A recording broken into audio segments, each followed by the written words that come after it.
Ke bawah Duli Yang Maha Mulia Paduka Seri Baginda Sultan Haji Hassan Al-Bolkiah Muizzuddin Wad Daulah, Ibni Almarhum Sultan Haji Omar Ali Saifuddin Sa'adul Khairuddin, Sultan dan Yang di-Pertuan Negara Brunei Darussalam, semalam berkenan berangkat balik meninggalkan Washington DC, Amerika Syarikat setelah menghadiri sidang kemuncak khas ASEAN Amerika Syarikat.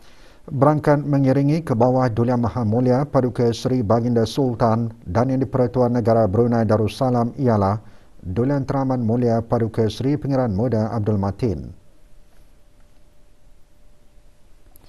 Sebelum berangkat meninggalkan tempat persemayaman, doa selamat dibacakan oleh Yang Berhormat Pihin Datuk Seri Maharaja Datuk Paduka Seri Setia Dr. Ustaz Haji Awang Abdul Aziz bin Junin, Mufti Kerajaan.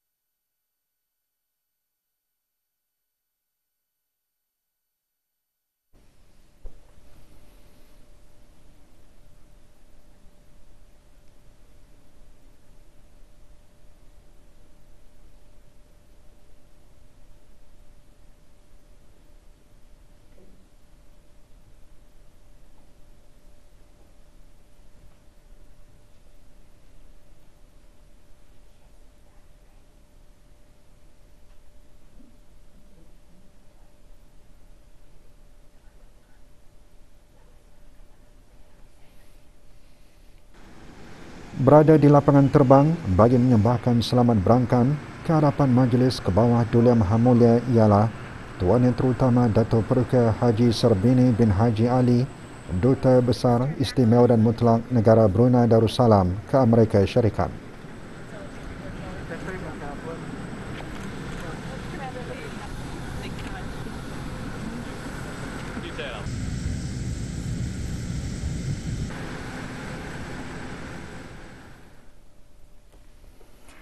Semasa keberangkatan ke bawah Duli Yang Maha Mulia ke Washington DC, Baginda berkenan menghadiri majlis santap tengah hari yang dihoskan oleh Puan Terutama Kamala D. Harris, Naib Presiden Amerika Syarikat, di mana para pemimpin membincangkan perkara-perkara mengenai kerjasama maritim dan pemulihan pandemik dan kesihatan.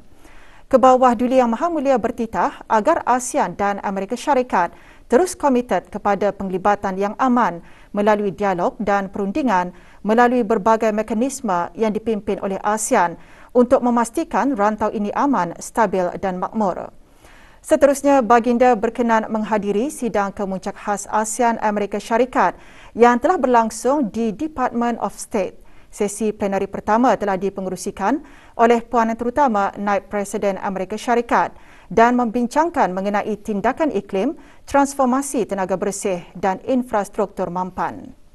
Semasa sesi tersebut, ke bawah Duli Yang Maha Mulia mengalulukan penglibatan Amerika Syarikat dalam inisiatif perubahan iklim di rantau ini. Manakala sesi plenari kedua telah dipengerusikan oleh Tuan Yang Terutama Joseph R. Biden Jr., Presiden Amerika Syarikat, di mana para pemimpin berbincang mengenai isu-isu serantau dan global serta hubungan ASEAN Amerika Syarikat di masa hadapan dan isu-isu mengenai rantau Indo-Pasifik.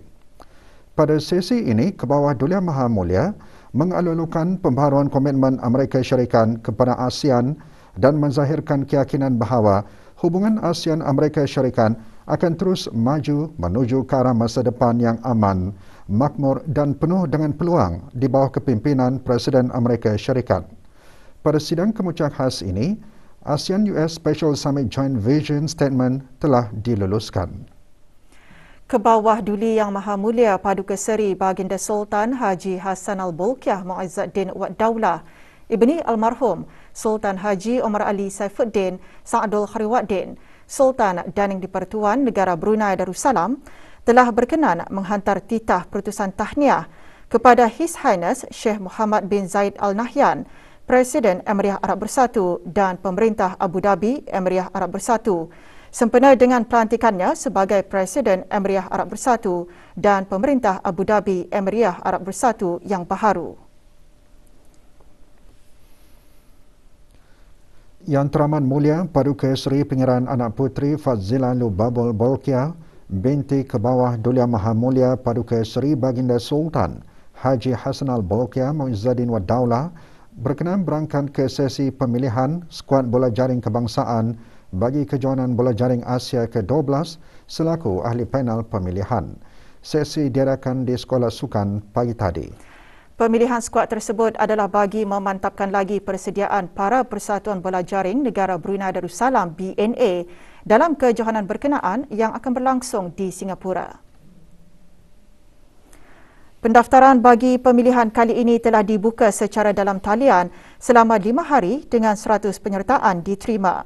Hanya 31 peserta menepati syarat untuk menyertai pemilihan tersebut. Penapisan pemilihan dibuat berdasarkan daripada pemain-pemain yang pernah menyertai Liga Bola Jaring Brunei 2021, Perlawanan ASEAN Netball Championship dan ASEAN Youth Netball Championship, menyertai Sukan C dan National Pool yang juga merupakan syarat utama untuk menyertai pemilihan yang diadakan pada kali ini. Pemain-pemain yang berjaya dalam pemilihan tersebut akan diumumkan esok 16 Mei 2022.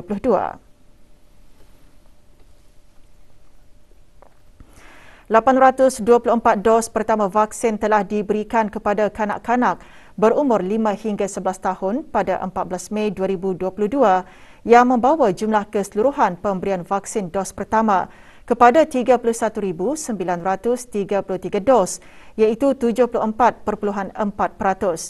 Perangkaan itu dimaklumkan oleh Menteri Hal Ehwal Dalam Negeri pada sidang media situasi terkini jangkitan COVID-19 di Dewan Al-Afiah Kementerian Kesihatan. Yang berhormat Pihin Orang Kaya Seri Kerna Datuk Seri Setia Dr. Haji Awang Abu Bakar bin Haji Apong juga mengongsikan 1,113 dos kedua vaksin telah diberikan kepada kumpulan umur tersebut yang membawa jumlah keseluruhan kepada 9,925 dos, iaitu 23.1%.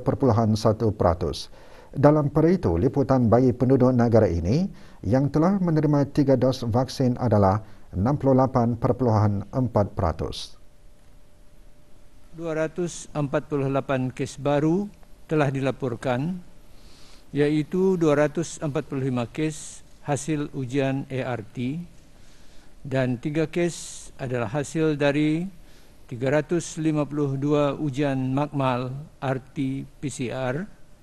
Oleh itu, jumlah keseluruhan kes yang dilaporkan di negara Brunei Darussalam setakat ini ialah 144,659 kes. Statistik harian COVID-19 yang lain adalah seperti berikut. Tidak ada kes yang dikategorikan dalam kategori 5, yakni mereka yang memerlukan rawatan di unit rawatan intensif ICU, dan tidak ada kes sedang berada di kategori 4, yakni mereka yang memerlukan bantuan oksigen dan di bawah pemantauan rapi. Sebanyak 261 kes telah disahkan sembuh yang membawa jumlah kes yang sembuh kepada 142,788 kes. Jumlah kes aktif pula ialah sebanyak 1,651 kes, iaitu 17 kes sedang dirawat di hospital, manakala 1,634 kes sedang menjalani pengasingan diri di rumah. Program Malam Munajat Anjuran Kementerian Hal Ehwal Agama diteruskan secara maya semalam dengan penyertaan warga kerja dan keluarga Kementerian Tenaga, Otoriti Petroleum Negara Brunei Darussalam, Otoriti Keselamatan, Kesihatan dan Alam Sekitar Kebangsaan China dan Jabatan Perkhidmatan Elektrik. Juga menyertai Yang Berhormat Pihin Udana Khatib Datuk Paduka Seri Setia Ustaz Haji Awang Badaruddin bin Pengarah Datuk Paduka Haji Awang Osman, Menteri Hal Ehwal Agama, dan Yang Berhormat Datuk Seri Setia Dr. Awang Haji Maksuni bin Haji Muhammad Hussein, Menteri Tenaga. Malam munajat dimulakan dengan bacaan Sayyidul Istighfar dan Surah Al-Fatihah dipimpin oleh Datuk Seri Paduka Awang Haji Mat Satejo bin Sokiau, Timbalan Menteri Tenaga. Juga menyertai wakil-wakil syarikat tenaga di negara ini dan para peserta kelas bimbingan mu'alaf Kampung Batang Mitos dan ahli jemaah dari 91 buah masjid, surau dan balai ibadat seluruh negara. Cabaran yang dihadapi dalam sistem kesihatan semasa pasca pandemik COVID-19 dan saranan untuk meningkatkan lagi usaha-usaha bukan sahaja dalam memulihkan aspek kesihatan, malah untuk mengembangkan lagi cara inovatif dalam mengukuhkan sistem kesihatan yang berdaya tahan untuk persediaan kecemasan kesihatan awam di masa hadapan. Perkara itu antara yang ditekankan oleh Menteri Kesihatan semasa mesyuarat Menteri-Menteri Kesihatan ASEAN ke-15 dan mesyuarat berkaitan. Yang berhormat Datuk Seri Setia Dr. Haji Awang Muhammad Isham bin Haji Jaafar seterusnya menyeru agar kerjasama ASEAN dalam pembangunan kesihatan untuk diteruskan melalui pertukaran pandangan serta maklumat dalam mempelajari kejayaan serta cabaran yang ditempuhi di negara masing-masing. Mesyuarat didahului dengan sidang retreat Menteri-Menteri Kesihatan ASEAN yang membincangkan usaha-usaha ASEAN dalam mengembangkan pengiktirafan bersama sijil-sijil kesihatan bagi COVID-19 dan penubuhan pusat ASEAN bagi kecemasan kesihatan awam dan kemunculan penyakit-penyakit. Yang berhormat juga mengadakan perbincangan dua hala secara berasingan bersama Menteri Kesihatan Republik Indonesia dan Menteri Kesihatan Republik Singapura. Mesyuarat bersidang di Bali, Indonesia selama 2 hari bermula kemarin. Mengukuhkan hubungan kekeluargaan dan meningkatkan kesedaran terhadap isu-isu berkaitan keluarga lebih-lebih lagi dalam konteks trend global dan perubahan semasa yang telah dan terus membawa perubahan signifikan kepada struktur institusi keluarga merupakan tujuan sambutan Hari Antarabangsa Keluarga diadakan. Perkara tersebut dikongsikan dalam Perutusan Menteri Kebudayaan Belia dan Sukan sempena Hari Antarabangsa Keluarga 2022.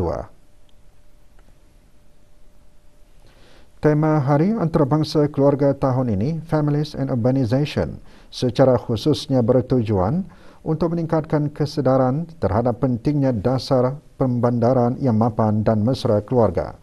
Ia juga selaras dengan komitmen negara ke arah Agenda 2030 bagi pembangunan mapan, dalam mana negara Brunei Darussalam bersama negara-negara di bawah Pertubuhan Bangsa-Bangsa Bersatu berkongsi visi untuk menghapuskan kemiskinan, ketidaksamaan dan ketidakadilan serta menangani perubahan iklim menjelang 2030. Fokus sambutan Hari Keluarga Kebangsaan pada tahun ini bersama memeduli keluarga, mengetengahkan peranan keluarga dalam pembangunan masyarakat dan negara dengan berfokuskan kepada 3 aspek utama iaitu meningkatkan work-life harmony, mengukuhkan perlindungan kanak-kanak dan sokongan kepada ahli keluarga. Beberapa aktiviti dan inisiatif dirancang antaranya Muktamar Antarabangsa Fiqh Al-Usrah Muafiq dan program jagaan keluarga angkat. 18 orang anak yatim dari Kampung Tanah Jambu dan Kampung Salar menerima sumbangan semasa majlis perasmian Dewan Muafakat Peladang Kampung Tanah Jambu dan Kampung Salar serta sambutan Hari Raya Aidilfitri. Penyampaian derma disempurnakan oleh Yang Dimuliakan Pihin Orang Kaya Seri Dewa Major Jeneral Bersara Datuk Seri Pahlawan Awang Haji Muhammad bin Haji Daud. Majlis diteruskan dengan perasmian Dewan Muafakat Peladang Kampung Tanah Jambu dan Kampung Salar yang telah siap pembinaannya pada awal bulan Mac lalu.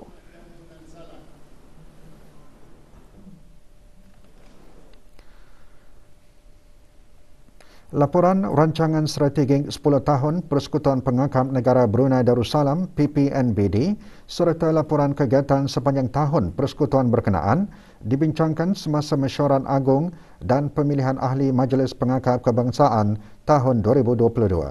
Mesyuarat pagi tadi berlangsung di bangunan Ibu Pejaban persekutuan tersebut secara hybrid, fizikal dan juga secara maya. Antara agenda mesyuarat, pembubaran ahli-ahli Majlis Pengangkat Kebangsaan dan lantikan ahli-ahli baru bagi tempoh 3 tahun. Dato' Paduka Haji Idris bin Haji Abbas dilantik sebagai Dipertua PPNBD dan Awang Haji Matasim bin Haji Durrahman serta Pengarah Abdul Wahab bin Pengarah Hassan dilantik sebagai Naib Dipertua PPNBD yang baharu. Program Bandarku Ceria kini kembali lagi setelah lebih sebulan ditiadakan sepanjang bulan Ramadan. Program berkenaan mendapat sambutan daripada keluarga dan individu yang mengadakan aktiviti riadah seperti berbasikal dan berjoging, namun masih melakukan tanggungjawab sosial dengan mengamalkan penjarakan fizikal. Gerai-gerai jualan juga diadakan. Para pengunjung dan penjaja dikehendaki mematuhi garis panduan fasa awal endemik yang berkuat kuasa pada masa ini.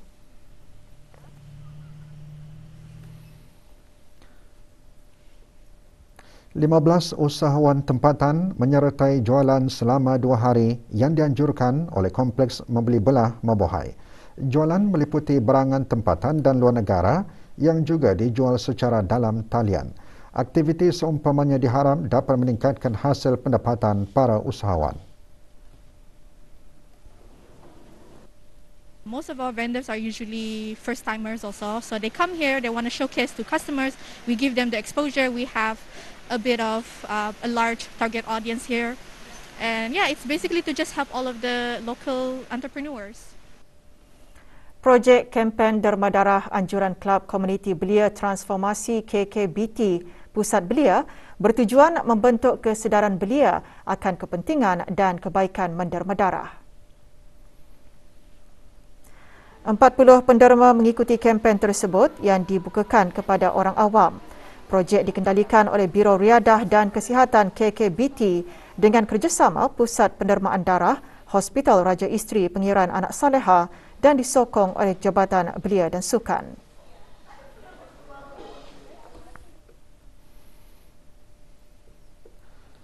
Seorang penumpang kenderaan meninggal dunia dalam kemalangan yang melibatkan 2 buah kenderaan petang kemarin.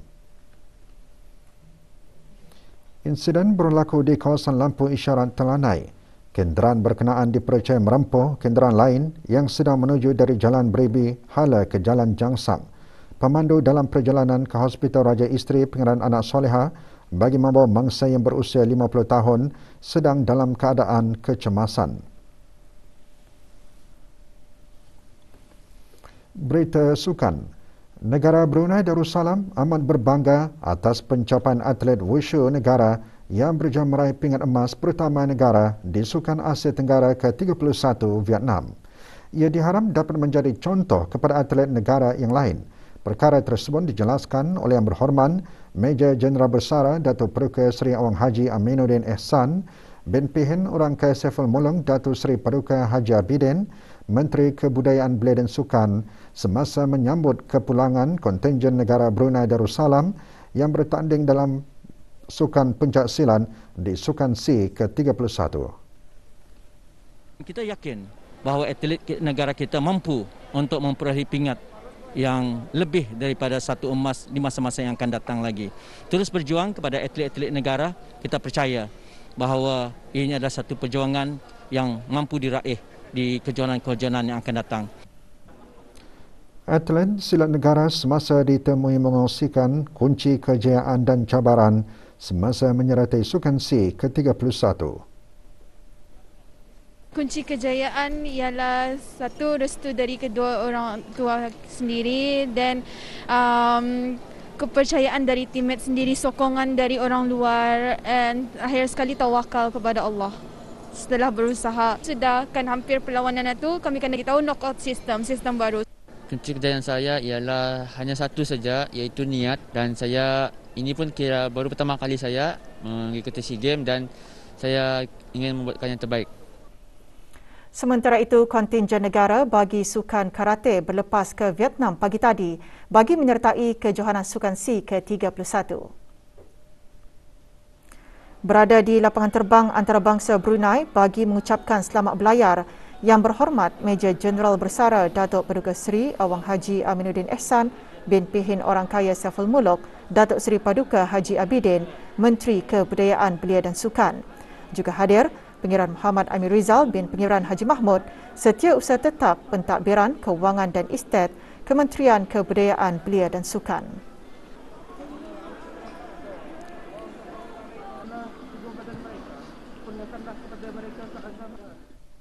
Pingat emas pertama yang diraih oleh atlet negara Awang Muhammad Adi Solehin bin Roslan di Sukan SEA ke-31 Vietnam melalui acara wushu lelaki kategori Nanshan melahirkan rasa terima kasih kerana diberi peluang untuk mewakili negara ke acara tersebut. Adi Solehin juga menyeru para atlet di negara ini untuk terus berusaha agar dapat menjadi yang terbaik. Saya berasa berterima kasih dan amat menjunjung kasih kepada Kebawah Duli Yang Maha Mulia dan kerajaan kerana memberikan saya peluang mewakili negara ke SEA Games tahun ini. Saya berterima kasih kepada jurulatih saya yang melatih saya sejak 15 tahun dan tidak pernah menyerah diri untuk melatih saya. Tanpa kos saya tidak akan sampai di sini.